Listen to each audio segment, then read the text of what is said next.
우리 이제 다시 스가랴서 강해로 돌아와서 오늘 이어 말씀을 좀 나누겠는데요. 스가랴서는 전체 구조를 좀 이해하실 필요가 있어요. 특별히 7장과 8장 즈음에 전체 구조를 이해하는 것이 아주 의미가 있습니다.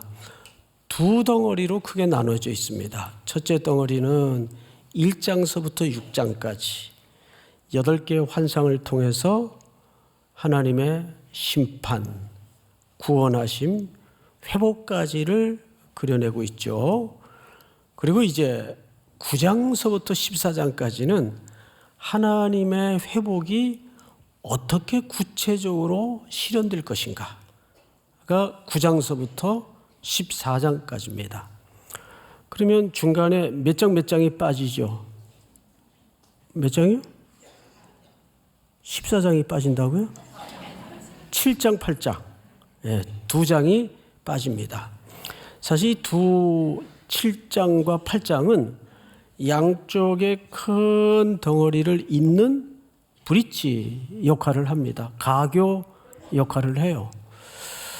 그래서 덜 중요하게 생각하는데 사실 7, 8장을 제대로 해석이 되고 이해가 돼야 여기서 하나님이 심판해서 회복으로 넘어가는 그 가운데 이 다리 위에 서서 하나님의 진짜 마음이 뭔가를 우리가 헤아릴 수 있기 때문입니다.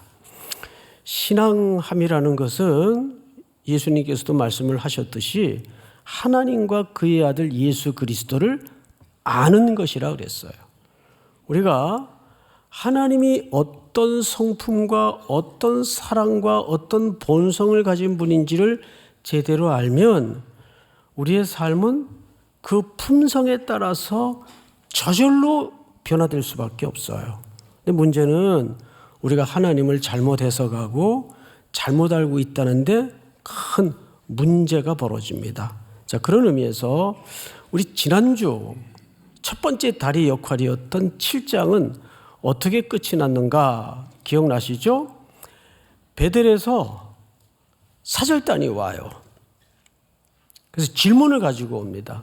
그 질문이 뭐냐면, 자, 이제 포로에서도 돌아왔고 성전도 완성이 되었는데 우리가 포로 기간 동안에 얼마나 하나님 앞에 죄송하고 얼마나 마음이 아팠는지 그때 우리가 5월, 7월 절기를 만들어서 금식도 하고 절기를 철저히 지켜왔습니다. 포로 기간 동안에 70여 년 동안에. 이제 돌아왔고 성전도 완성이 되었는데 이분들이 묻는 질문이 뭐냐면 이거 우리가 계속 해야 되는 겁니까? 이제 그만해도 되겠습니까? 그러면 하나님께서 선지자를 통해 그만하라든지 계속 하라든지 이럴 줄 알았는데 그 질문에 대해서는 아무 얘기를 안 해요. 대답을 안 하세요. 하나님이 오히려 엉뚱한 초점으로 이 질문을 가지고 온 사람들이 예상하지 못했던 관점으로 야단을 쳐요. 이렇게, 야, 이 사람들아, 내가 언제 절기 만들려고 그랬냐? 내가 제사 만들어서 제사 지내는 걸 원했냐? 그리고 내가 성전에 가두어진 신인 줄 아느냐?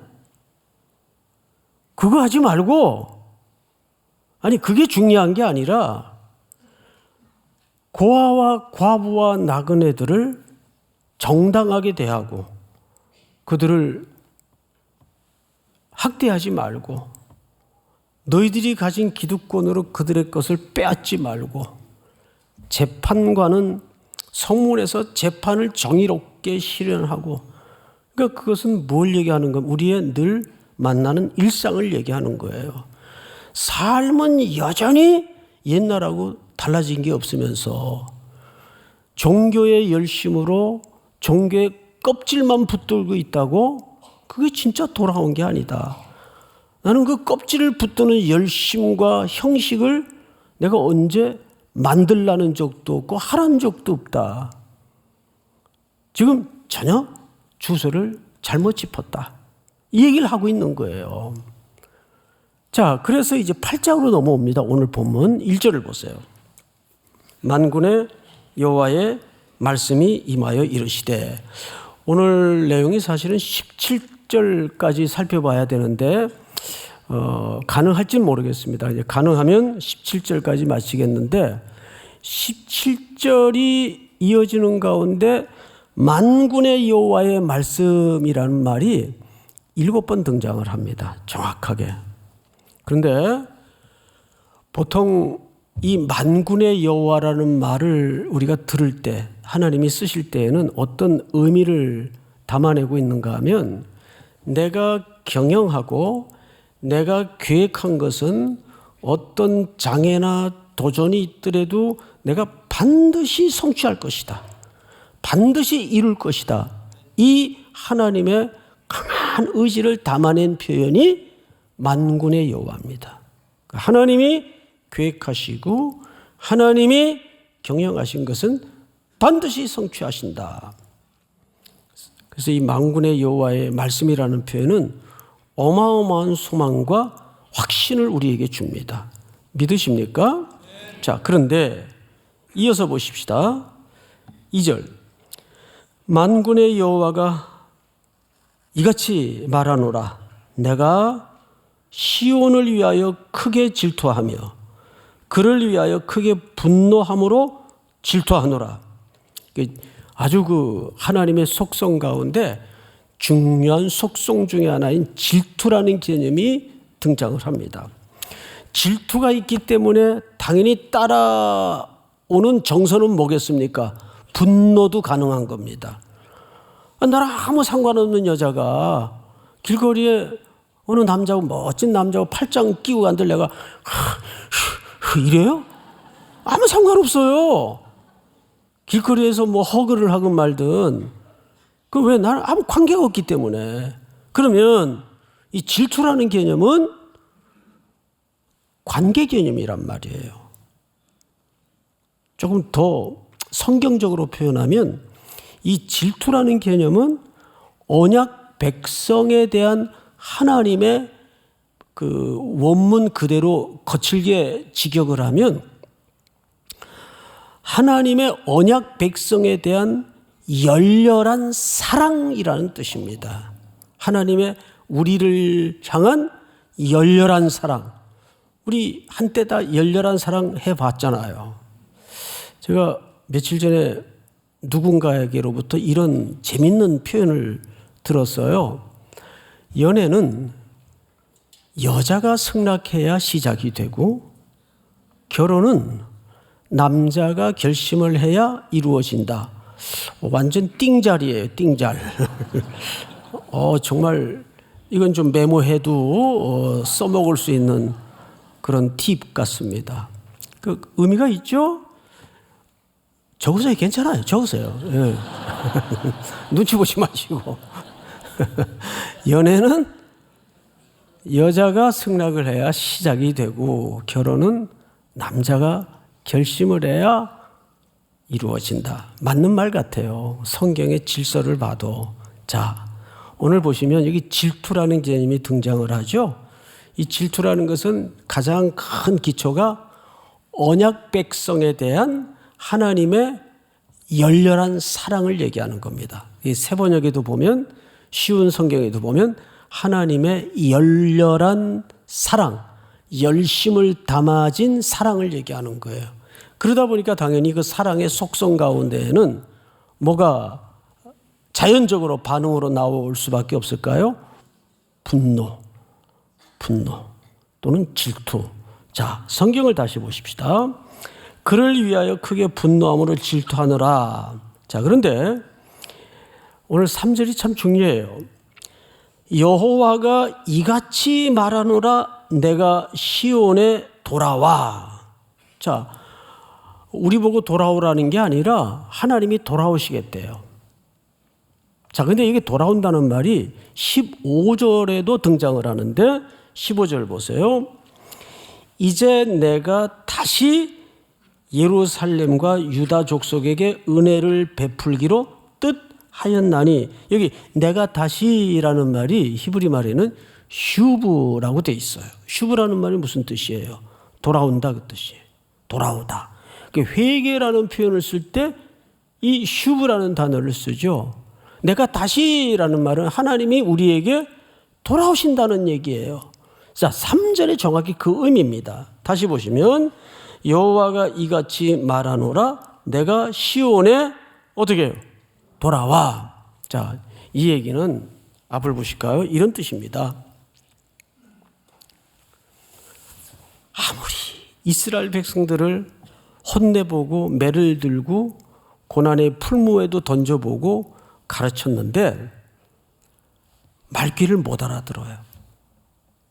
그리고 가만히 하나님이 보니까 이 백성들이 돌아올 의지도 없고 돌아올 마음도 없고 더 문제는 돌아올 능력이 없어요. 그럼 어떻게 해야 되겠어요? 그래서 내가 돌아올게. 그 뜻이에요. 그러니까 이 말 속에는 정말 그 진득한 하나님의 우리를 향한 마음이 어느 정도 깊이를 갖고 있는지 엿볼 수 있는 중요한 표현입니다. 우리는 돌아올 마음도 없고 돌아올 실력도 안 되는 거예요. 능력도 없는 거예요. 그러니까 대신 누가 돌아오신다고요? 그래서 하나님이 아드님을 성육신하게 하셔서 우리에게 보내시는 겁니다. 이게 슈브예요. 여러분, 그러니까 부흥도 회개도 사실 우리의 의지나 결단으로 이루어지는 게 아니에요. 우리 찬송가에 보면 잘하시는 찬송이 있죠. 주 예수 내가 알기 전 날 먼저 뭐 하셨어요? 사랑했네. 우리가 그분을 알기도 전에 하나님이 우리를 먼저 사랑하셨어요. 믿습니까? 그러니까 이런 하나님의 우리를 향한 질투하시기까지 사랑하시는 하나님을 우리가 제대로 안다면 우리 삶의 문제가 그분을 향하여 반드시 달라질 수밖에 없는 겁니다. 그러니까 삶의 열매를 맺어야 그분을 사랑하는 게 아니에요.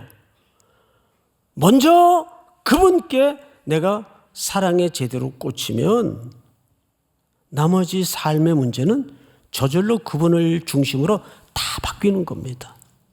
누가 구제해라, 이웃을 돌아봐라, 이런 거 복잡하게 얘기할 이유가 없어요. 그래서 영국 속담에 재밌는 속담이 하나 있어요. 사랑을 하면 1000개의 눈이 생긴다. 누군가 제대로 꽂혀서 사랑이 시작이 되면 뭐가 필요할까? 왜 오늘 얼굴이 어둡지? 무슨 일이 있었나? 이게 10,000가지가 그 사랑하는 일을 중심으로 온 사고와 삶이 새롭게 돌아갑니다.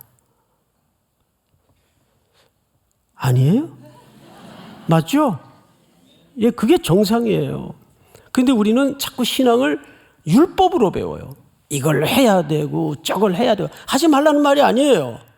그런데 하나님과의 정확한 매칭 없이 가슴에 이렇게 불붙은 쩡 하는 흔적이 없이 충격이 없이 그냥 일단 그러니까 장미꽃 백송이를 들고 밤새 사랑하는 이의 집 앞에 서 있어야 그녀를 사랑하는 게 아니에요.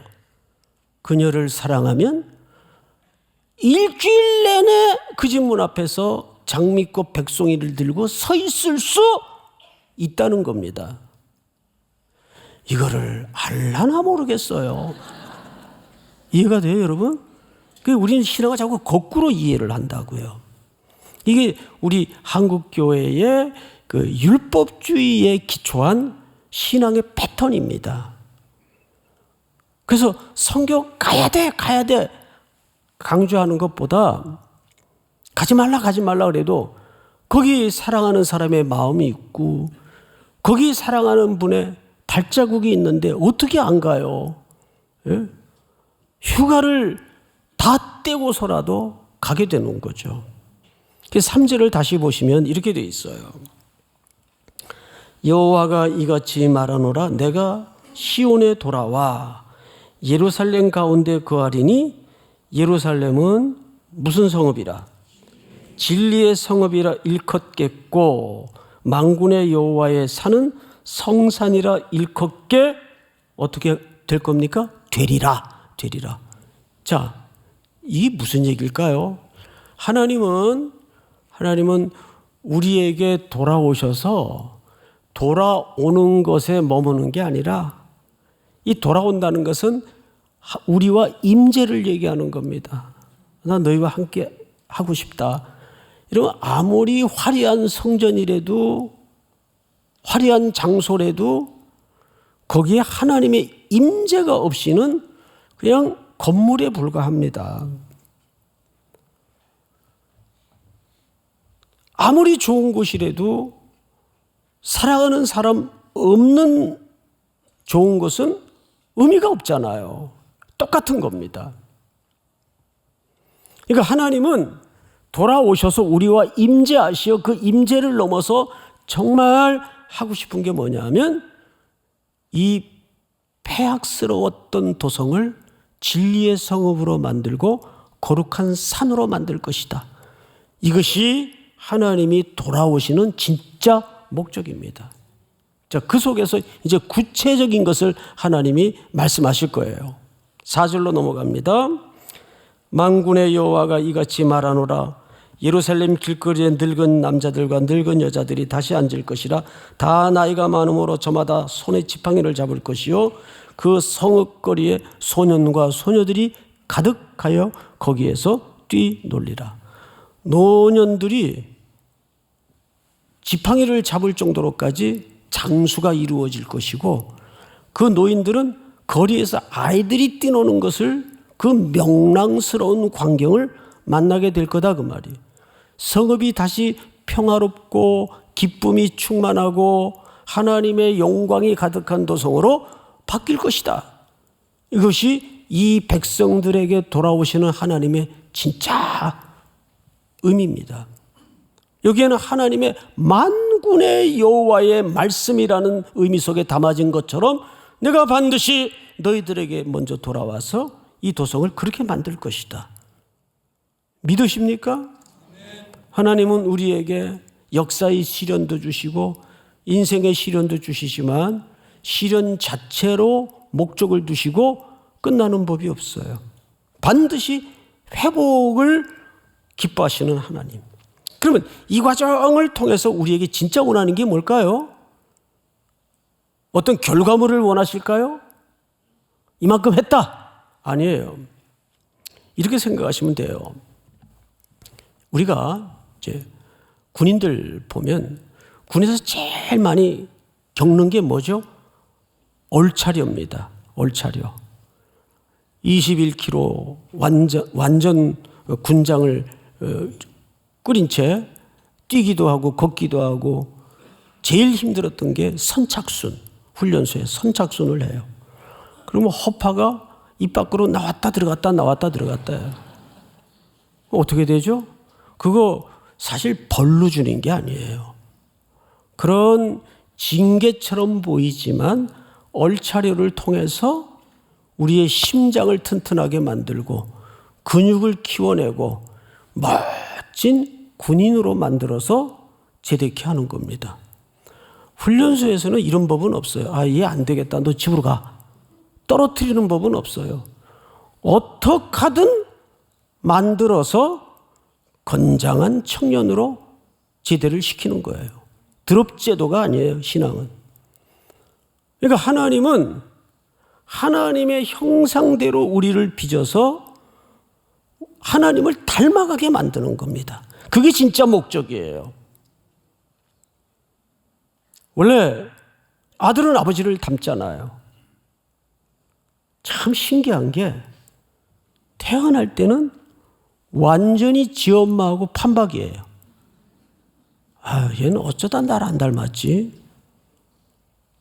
좀 섭섭하기도 하고, 그런데 스물스물 크면서 완전히 제가 봐도 놀랄 정도로 제 얼굴이 나오더라고요. 흐뭇했죠. 기쁘죠. 응? 그런데 이 부족한 사람끼리 닮아도 기분이 좀 그런데 하나님이 삼일교회를 바라보실 때, 성도 한 분 한 분을 바라보실 때, 좀 넌 그렇게 날 닮았냐? 삼일교회 성도들은 어떻게 이렇게 한 사람 한 사람이 내 성격하고 똑같고 내 마음하고 똑같냐? 기쁘겠어요? 기분 나쁘시겠어요? 얼마나 기쁘시겠어요? 신앙생활이 그겁니다. 그래서 신앙생활의 사실 첫걸음은 하나님이 좋아하는 걸 하는 것보다 하나님이 싫어하는 걸 안 해야 돼요. 맞죠? 상대방을 사랑한다면 그분이 뭘 좋아할까 이것보다도 싫어하는 거를 하나씩 걷어내야 돼요. 믿으십니까? 성경을 잘 보세요. 성경을. 6절. 우리 6절은 중요하니까 전체가 한번 같이 읽읍시다. 시작. 만군의 여호와가 이같이 말하노라. 이 일이 그날의 남은 백성의 눈에는 기이하려니와 내 눈에야 어찌 기이하겠느냐. 만군의 여호와의 말이니라. 앞뒤로 만군의 여호와의 말이니라. 만군의 여호와의 말이니라. 자, 그런데 그 안에 우리가 주목해야 될 단어 하나가 뭐냐 하면 기이하려니와. 기이하려니와. 이게 무슨 뜻일까요? 야, 이거 되게 신기하다. 단순히 이런 표현이 아니에요. 불가능한 일이다 그 말이에요. 인간으로서는 해석도 이해도 잘 안 되는 불가능한 일이다. 그 뜻입니다. 누구를 향해서 우리가 볼 때는 하나님이 행하신 어떤 일이 인간이 남은 백성들의 기준에서 볼 때는 이 도저히 있을 수가 없는 불가능한 일이에요. 자, 성경에 뭐 많은 신뢰가 있겠지만 한 신뢰를 들어보십시다. 우리 창세기 18장을 한번 띄워주세요. 사라의 이야기죠. 여호와께 능하지 못한 일이 있겠느냐. 기한이 이를 때에 내가 네게로 어떡하리니? 돌아오리니 사라에게 아들이 있으리라. 그러니까 사라가 웃었죠. 왜 웃었어요? 말도 안 되는 소리. 아니 지금 경수가 끊어진 지가 언젠데. 그리고 우리 남편도 이제 완전히 그냥 숨만 쉬고 있는 상태인데 어떻게 우리 사이에 아기가 있을 수 있어? 불가능한 일이라 그 말이에요. 그래서 그 표현을 신약성경 기자는 죽은 몸 같은 데서 그런 표현을 썼죠. 불가능한 일이다 그 말이에요. 근데 하나님이 그 비웃음이 담긴 사라의 웃음을 뭘로 바꾸셨어요? 진짜 웃음으로 바꾸셨어요. 그래서 이삭이라는 이름 뜻이 뭡니까? 하나님이 웃게 하셨다. 하나님이 웃게 하셨다. 그러니까 여러분 성경에 집중하지 마시고 성경의 마사지를 받으세요.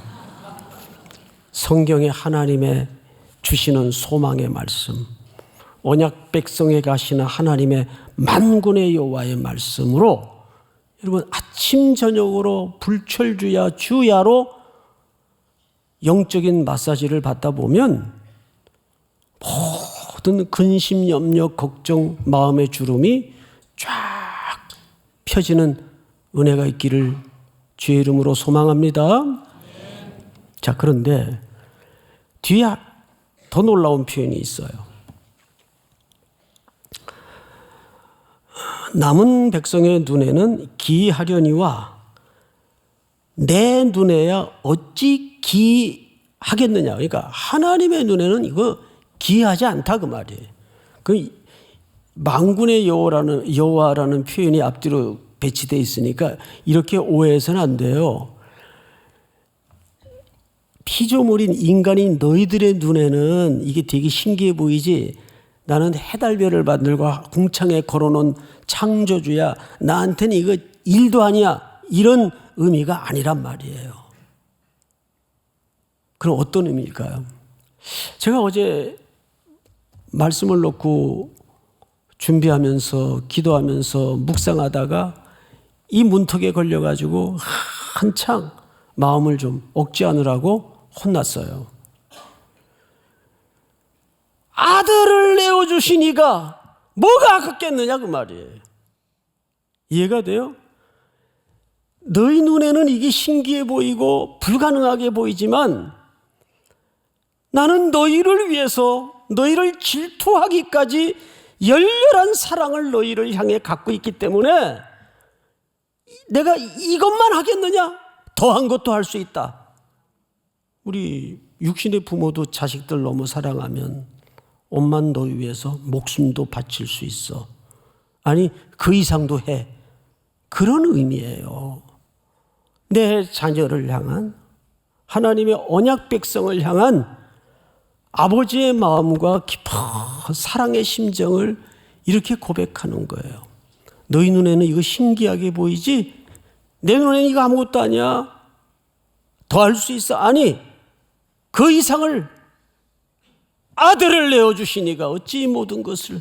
여러분 하나님이신 하나님의 아들이 이 땅에 육신의 몸을 입고 오셔서 우리를 위해 십자가의 대속의 죽음을 죽이신 것만큼 그 이상 하나님의 사랑을 어떻게 설명을 하겠어요? 아들을 내어주시니가 어찌 모든 것을 은사로 주지 아니하시겠느냐? 믿습니까? 그러니까 우리의 희망은, 우리의 소망은, 우리의 힘은 이 하나님의 약속에 붙들려야 됩니다. 자, 이제 쭉 건너뛰어서 13절로 넘어가 보세요. 13절.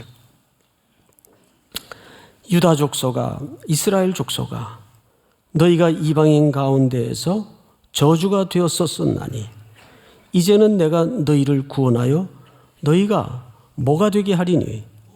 복이 되게 하리니. 자, 여러분 이 말씀은 이들을 위해서 열렬한 사랑을 가지고 우리에게 슈브 다시 돌아오시는 하나님의 이유이기도 합니다. 자, 그런데 잘 보세요. 왜 자꾸 언약 백성을 강조하냐 하면 창세기 12장 띄워주세요. 우리 믿음의 조상이라고 불리우고 언약의 원조라고 우리가 알고 있는 내가 너로 큰 민족을 이루고 아브라함에게 하시는 얘기입니다. 네게 복을 주어 네 이름을 창대하게 하리니 너는 복이 될지라. 너를 축복하는 자에게는 내가 복을 내리고 너를 저주하는 자에게는 내가 저주하리니 땅의 모든 족속이 너로 말미암아 뭐를 얻을 것이라. 전에 우리를 먼저 복이 되게 하시겠대요. 그 말은 하나님의 백성을 만들어서 하나님의 복을 흘려보내는 통로로 만들겠다 그 말이에요. 그래서 너로 말미암아 열방의 모든 족속이 그 하나님의 복을 누리도록 할 것이다. 믿으십니까? 여기에서 뭐가 나오죠? 미셔널 처치의 개념이 여기서 나오는 겁니다. 그러니까 하나님은 우리를 너무 열렬히 사랑하신 나머지 우리가 돌아올 의지도 없고 생각도 없고 능력이 안 되니까 그분이 먼저 우리를 찾아오세요. 아들 예수 그리스도로 찾아오세요. 오셔서 하나님의 사랑을 십자가에 드러내시고 사망 권세를 이기시고 부활 승천하시기 전에 제자 공동체, 교회 기초가 되는 제자 공동체를 찾아오셔서 약속을 합니다. 아버지께서 나를 보내신 것 같이 나도 너희를 보내노라. 어디로 보낸다는 얘기죠? 세상으로 보낸다는 얘기예요. 그러면 복이 된다는 말이 뭐예요? 어떤 결과물을 준다는 그런 의미보다는 온 땅에 이지러진 하나님의 형상, 잃어버린 하나님의 형상을 땅끝의 영혼들 속에 회복시키시고 그들이 원초적 복된 존재로 돌아오고 하나님의 자녀가 되도록 만들어 가겠다는 뜻입니다. 그러려면 복의 통로의 역할을 감당하게 된 우리 교회와 여러분 각자는 어떻게 해야 될까요? 그 복을 내 인생의 어느 지점에서 머물게 해서는 안 됩니다. 우리 몸을 한번 생각해 보세요. 가장 건강한 몸이 뭔지 아세요? 머리끝부터 발끝까지 동맥경화 증상 없이 피가 슉슉 잘 흘러가야 돼요. 피가 잘 흘러가야 제일 건강한 신체입니다. 건강한 몸입니다. 맞죠? 그런데 이 피가 끈적끈적 해가지고 돌아다니다가 발끝에도 잘 안 가고 손끝에도 잘 안 가고 특별히 머리끝에도 잘 안 가면 그게 이제 의학용어로 동맥경화라 그러는 겁니다.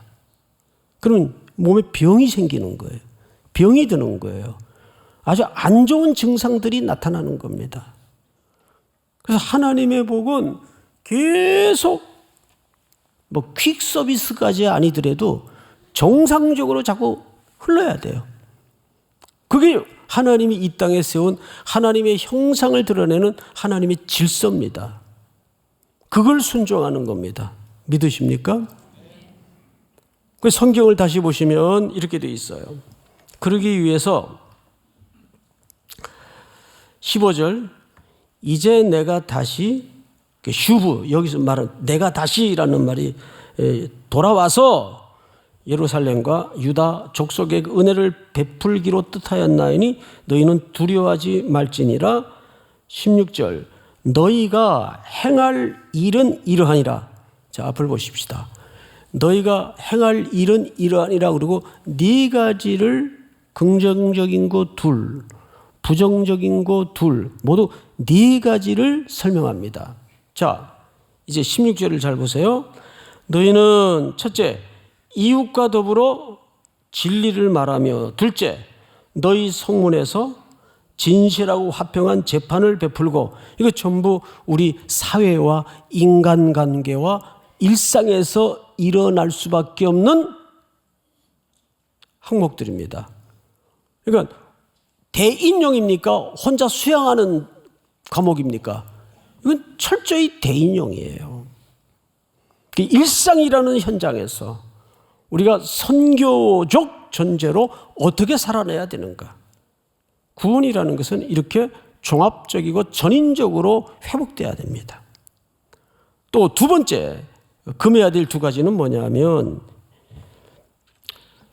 17절 마음에 서로 해하기를 도모하지 말고 거짓 맹세를 좋아하지 말라. 이 모든 일은 내가 뭐 하는 것이니라. 아까 사랑은 뭐부터 하지 말아야 된다고요? 하나님이 싫어하는 걸 하지 말아야 돼요. 그런데 여기 핵심 고리가 뭐냐면 마음이라는 단어입니다. 예레미야 선지자가 뭐라 그랬어요? 만물보다 거짓되고 부패한 것이 인간의 마음이라고 그랬어요. 마음에서 뭐가 나옵니까? 태도가 나와요. 그렇죠? 결국 여기가 문제예요. 여기가. 마음이 병이 들면 태도도 병든 태도가 나올 수밖에 없어요. 여기에는 우리가 결국 큰 세 가지 흐름으로 오늘 말씀을 정리해 본다면 이렇게 정리할 수가 있습니다. 첫째, 하나님은 열렬한 사랑으로 우리에게 돌아오셨다. 왜? 그 사랑의 신실함 속에서 우리에게 회복과 변화를 약속하십니다. 우리에겐 그런 능력과 은혜가 없기 때문에, 실력이 안 되기 때문에. 왜?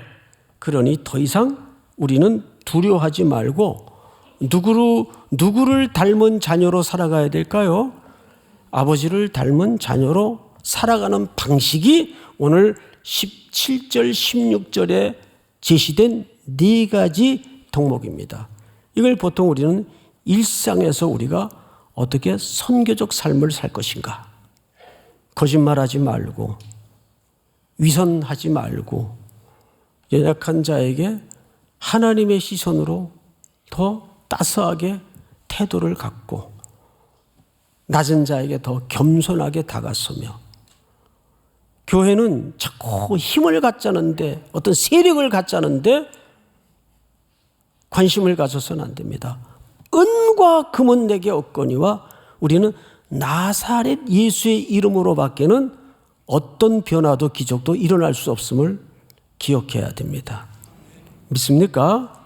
오늘 이 말씀이 또 한 주를, 마지막 특세 한 주를 걸어가는 모두에게 큰 용기와 소망의 근거가 될 수 있기를 축원하고 축복합니다. 자리에서 다 일어나십시다. 나의 모습 나의 소유.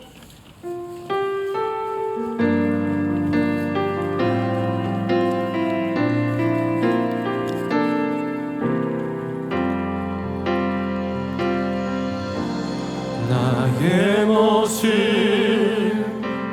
나의 소유 주님 앞에 모두 드립니다.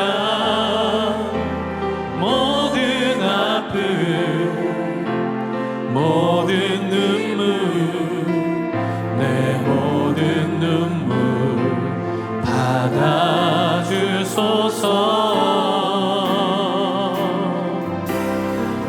어제일과 내일도 꿈과 희망 모두 드립니다. 모든 소망 모든 계획 내 손과 마음 받아주소서.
받아주소서.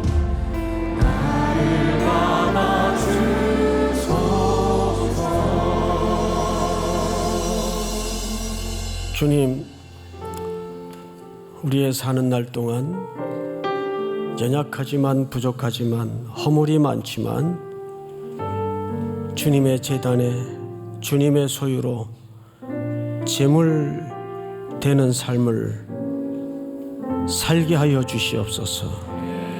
또 한 주 일상의 선교지로 떠납니다. 홀로 가게 마시고 홀로 걷게 마시며 임마누엘로 우리의 영혼 속에, 걸음 속에 동행하시고 찾아오셔서 하나님이 내 인생 속에, 우리의 인생 속에 계획하신 바대로 다 이루어지도록 내어드리고 비워드리고 순종케 하여 주시옵소서. 지금은 우리 구주 예수 그리스도의 은혜와 하늘 아버지의 사랑과 성령님의 교통하심이 머리 숙여 경배를 드리는 사랑하고 사랑하는 귀한 삼일의 성도들, 해외 군에 멀리 출타해 있는 가족들, 복중의 생명까지 영원토록 함께 있을지어다. 아멘.